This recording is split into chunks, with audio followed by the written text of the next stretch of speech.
नमस्कार साथियों। अब हमारे देश में हत्याओं से भी ज़्यादा हो रही हैं आत्महत्याएं, और हत्याओं से भी खतरनाक स्थिति आत्महत्याओं की है, सुसाइड की है, जो कि समाज के लिए और हमारे देश के लिए चिंता का विषय है।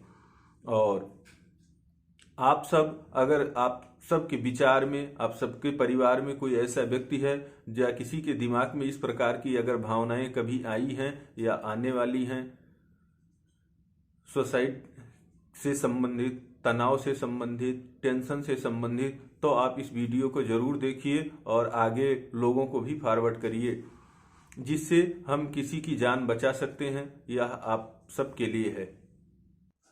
हमारे देश में, समाज में आप सब लोग सुनते होंगे, हर कोई दिन ऐसा नहीं जाता है जिस दिन हम इस तरह की घटनाएं ना सुनते हों।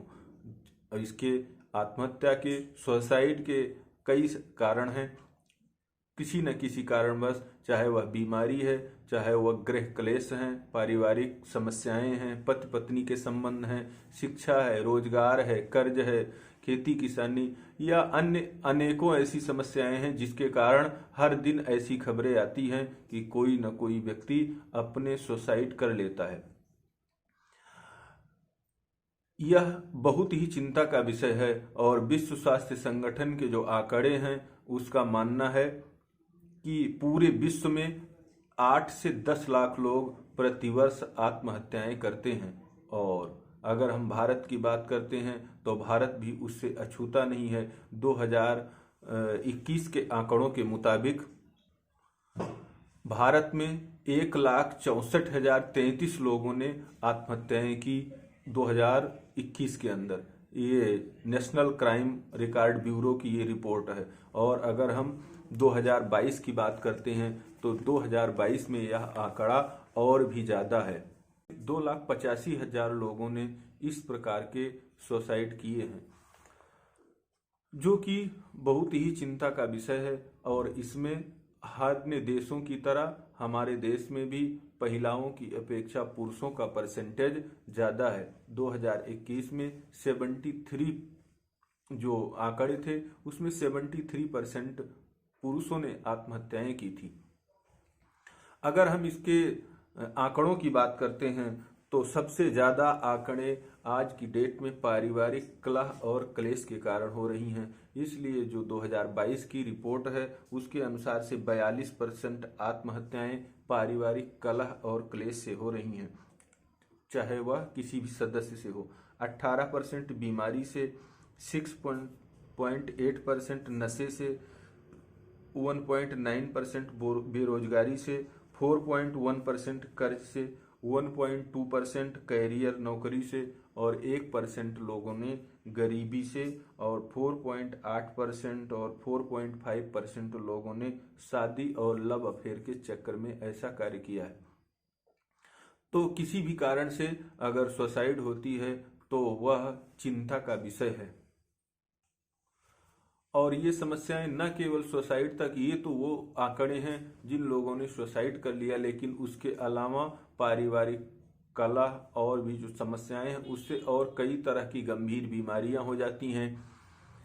नशे की लत हो जाती है, कलह क्लेश हो जाते हैं, कुछ लोग एक्सीडेंट कर लेते हैं, कुछ लोग लड़ाई झगड़े करके जेल में चले जाते हैं। तो अगर इन पूरे आंकड़ों को इकट्ठा किया जाता है तो ये बहुत बड़ा आंकड़ा होता है। इसलिए आज हम समझने का प्रयास करेंगे कि इस तरह की जो समस्याएं हमारे परिवारों में, समाज में और देश में हो रही हैं उनसे हम किस प्रकार से बच सकते हैं। और चिंता की बात यह है कि यह आंकड़े हर वर्ष बढ़ते जाते हैं, चाहे वह तनाव की समस्या हो, चाहे सुसाइड की समस्या हो, चाहे वाद विवाद की समस्याएं हों।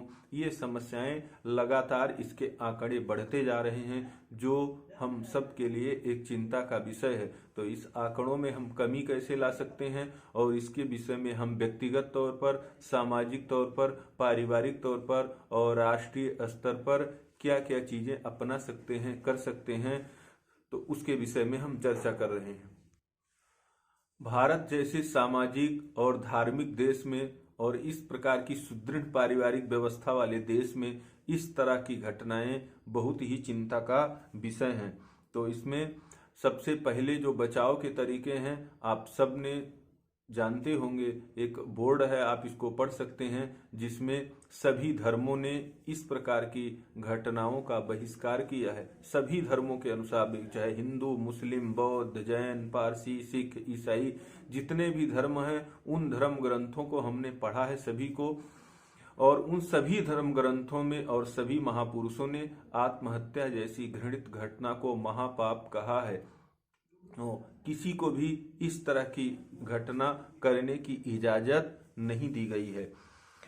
नेक्स्ट है कि अपने जीवन के महत्व को समझना। आपका जो जीवन है वह अमूल्य है, उसकी कोई कीमत नहीं दे सकता है, इसलिए उस जीवन को आपको जीने के लिए दिया गया है, तो उसकी किसी भी प्रकार से हानि पहुंचाना यह बहुत ही दुखद है।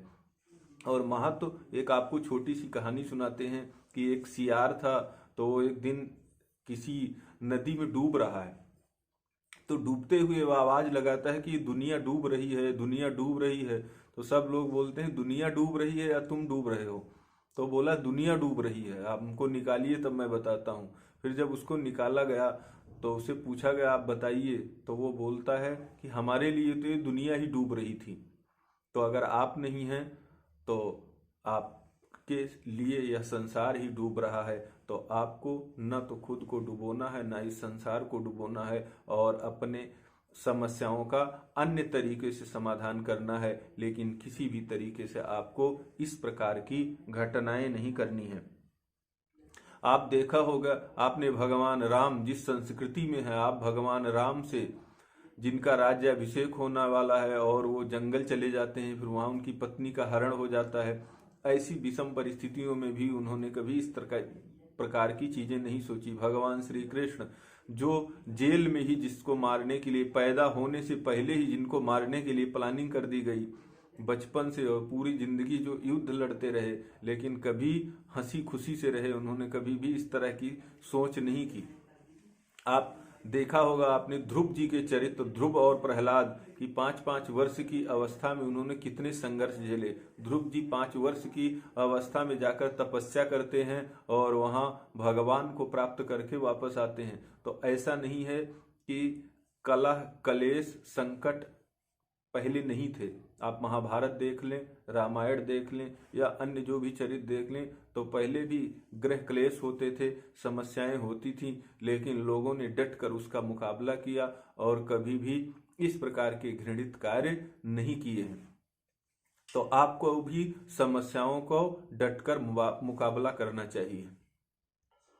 नेक्स्ट है कि ऐसी कोई महत्वपूर्ण वस्तु नहीं है जो आपसे ज्यादा महत्वपूर्ण है। इस दुनिया में सबसे ज्यादा महत्वपूर्ण आप स्वयं हैं, इसलिए किसी भी चीज के लिए आपको अपने आप को खोने की जरूरत नहीं है। अगर कोई ऐसी चीज आपको लगती है, उसका आप परित्याग कर दें। उस जगह को एक बड़े विद्वान ने कहा है कि जो चीजें हमको कष्ट देने वाली हैं, हमको उसको छोड़ देना चाहिए, चाहे वो व्यक्ति है, चाहे वो वस्तु है, चाहे वो स्थान है, उससे तुरंत ही दूरी बना लो। नेक्स्ट है कि आजकल इस तरह की एक बीमारी है जिसको हम डिप्रेशन कहते हैं, और मानसिक बीमारी है। उसके कई कैटेगराइजेशन हैं, कई श्रेणियां हैं जो मानसिक डॉक्टर उसके विषय में चर्चा करते हैं। तो कई लोगों को इस तरह के ख्यालात आते रहते हैं, उनको मानसिक समस्याएं लगातार टेंशन में रहने से या लगातार सोच विचार करने से इस तरह की दिक्कतें हो जाती हैं। तो अगर आपको ऐसी कोई प्रॉब्लम होती है, आपके परिवार में किसी को होती है, तो उसे डॉक्टर से आप दिखाइए और उसका समुचित इलाज कराइए, उसको छुपाइए मत। नेक्स्ट है कि समस्याओं समाधान के अन्य तरीकों पर विचार करिए। दूसरे बहुत ऐसे तरीके हैं जहां आपकी समस्याओं का समाधान हो सकता है। नेक्स्ट है कि अपने भूतकाल, जो बातें बीत गई हैं, उनको आप अपने दिमाग से निकाल दीजिए। भूत की छोड़कर आप वर्तमान में और भविष्य की चिंता करिए, भविष्य के विषय में सोचिए, वर्तमान के विषय में सोचिए। जो हो गया उसको अपने दिमाग से हटा दीजिए। जो बीत गया उसके विषय में कोई कुछ नहीं कर सकता और आप भी कुछ नहीं कर सकते, और भविष्य में क्या होगा उसको आप जानते नहीं। वर्तमान में आपकी कोई समस्या नहीं है, इसलिए आप आगे बढ़ सकते हैं और जीवित रह सकते हैं। एक समय के बाद सब कुछ बीत जाएगा। जिससे आप आज परेशान हैं वह समय के साथ कुछ समय के बाद अपने आप ही ठीक हो जाता है। इसीलिए कहा गया है कि समय ऐसा बलवान होता है कि जो बलवानों के बल को, धनवानों के धन को, प्रभावशाली लोगों के प्रभाव को और सुंदर लोगों की सुंदरता को अकारण ही समाप्त कर देता है। तो इस तरह से वह आपकी समस्याओं को भी समाप्त कर देता है और आप सही जीवन जीते हैं। इस विषय में एक दृष्टांत भी है, लेकिन उसको मैं सुनाऊंगा तो बहुत लंबा हो जाएगा वीडियो। तो इस तरह से लगातार होने वाला होले और आपके जीवन में, परिवार में लगातार कोई भी चीज कलह कलेश हो रही है, कोई विवाद हो रहा है, इस तरह की जो लगातार समस्याएं हैं जिनसे आप समस्याग्रस्त हो रहे हैं, उसको आप जरूर दूर करने का प्रयास करिए। लेकिन क्योंकि वही सबसे बड़ा कारण होता है, तो लगातार आपको टेंशन में नहीं रहना है, समस्या में नहीं रहना। ऐसी कोई चीज होती है तो आप उसको दूरी बनाना है, दूसरे लोगों से सलाह लेनी है, मदद लेनी है, लेकिन उस समस्या का आपको समाधान करना है।